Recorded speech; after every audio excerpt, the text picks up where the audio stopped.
Okay, I'm going to take an unpopular stance here. I'm going to sound like I'm being contrarian, but I'm going to talk about programming here. And my take on programming is that all programs work. Uh, there's a little asterisk at the end of that, though, and that's that sometimes the program works, but you don't get the result that you were hoping for. That's the important part to understand here. So, like, I don't care if you do a program of 10 by 10, it's going to produce some type of result. It's going to work. Like, the fact that you're lifting weights is going to do something, um, but whether or not it actually makes you faster, well, that's the part that changes, right? So not every program works to get the desired result. So if you said I want to increase my sprint, I want to improve, my speed here, the program that you're following is going to work. It's going to do something. You're doing 10 by 10 squats. Yep, it'll do something, but it's not going to necessarily translate into what you're hoping it will. And I'm going to go ahead and defend 10 by 10 real quick here too. One of the problems that I see people all the time, people think that there's magical sets and reps, and there isn't. And the difference between a good program and a bad program when it comes to sets and reps is how you load it. So let's say we're talking 10 by 10.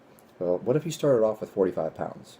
And then next week you did 55, and the week after you did 65, and then 75, 85. You follow where this is going. We're just going to move up 10 pounds a week.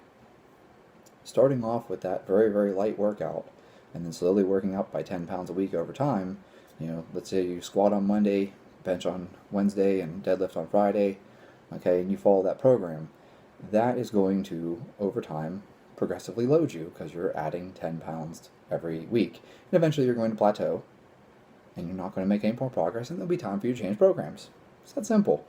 Let's not overcomplicate these things. Everyone wants to make these things sound really complex and complicated. It really isn't. Start off with the sets and reps, load it appropriately, and then progressively load it over time.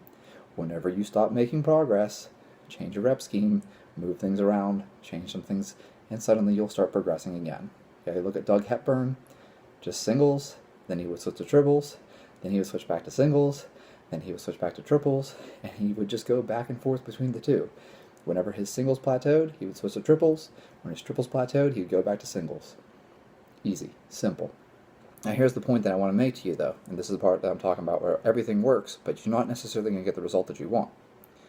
Where the magic of programming becomes an art and all these things like that comes in whenever we're trying to elicit a specific response. So let's just say that we're looking for 24 reps at 80%.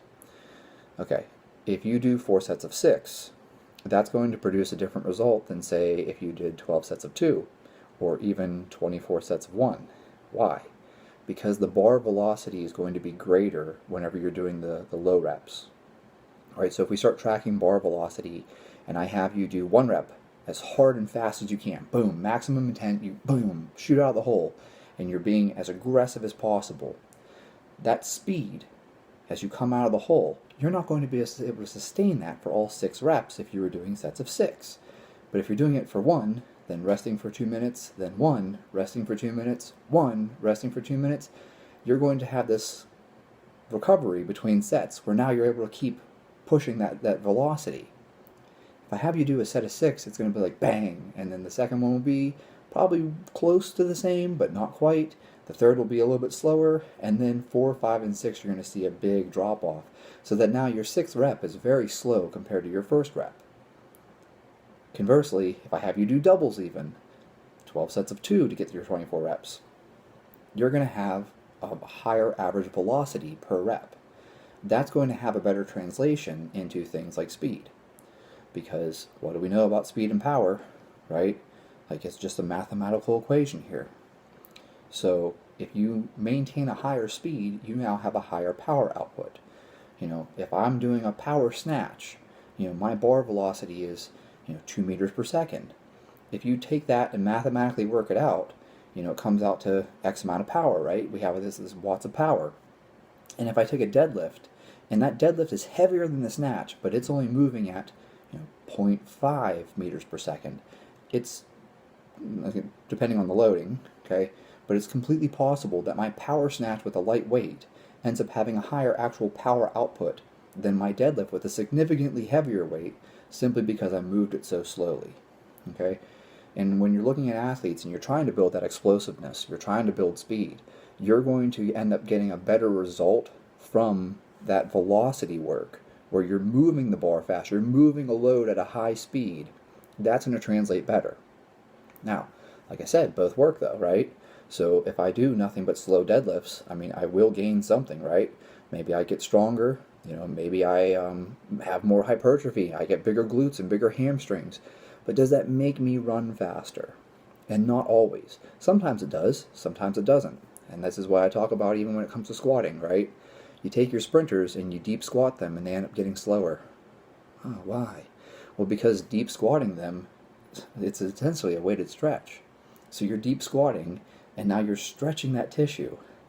And so they've lost some of that tightness, because if you notice, really good sprinters are actually kind of tight. When you're quarter squatting them, right, you're not stretching that tissue. So now they maintain that tightness, right? The connective tissues are still tight. So it might make sense for you to quarter squat your sprinters because you're interested in them running fast. You're not trying to build power lifters. We're not chasing gym PRs, okay? If you're a power lifter, you're a weightlifter, or whatever you're doing, obviously different rules apply for you, okay? But when we're talking about something like a field sport athlete even, sometimes it doesn't make sense to have them follow a powerlifting program because that's not going to make them better on the field. So I come back to this point here. You say, oh, 5 by 5, okay, 5 by 5, you're going to get 25 reps total.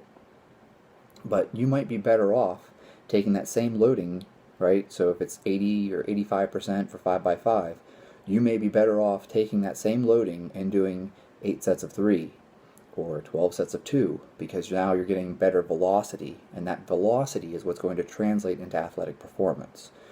Will 5 by 5 with 85% work? Of course it will. You're going to get stronger. You're putting tension, you're creating all this muscle damage, it's going to grow, you're going to get an effect.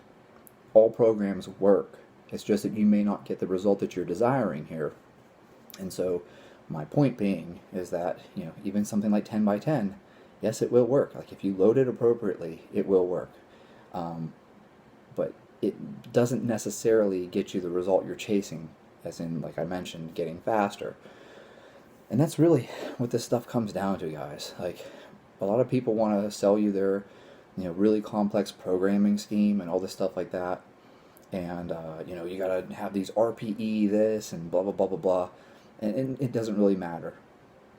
Like, it matters, I guess, in certain contexts. Like, please don't get me wrong, I'm not talking to powerlifters here. I know you guys are chasing numbers in the gym. Like, you're squatting and deadlifting in the gym, and then your competition is to squat and deadlift. So, like, this doesn't apply to people. Like, if I'm chasing a 1 rep max snatch, right, my 1 rep max snatch in the gym translate directly into my sport of performing a 1 rep max snatch.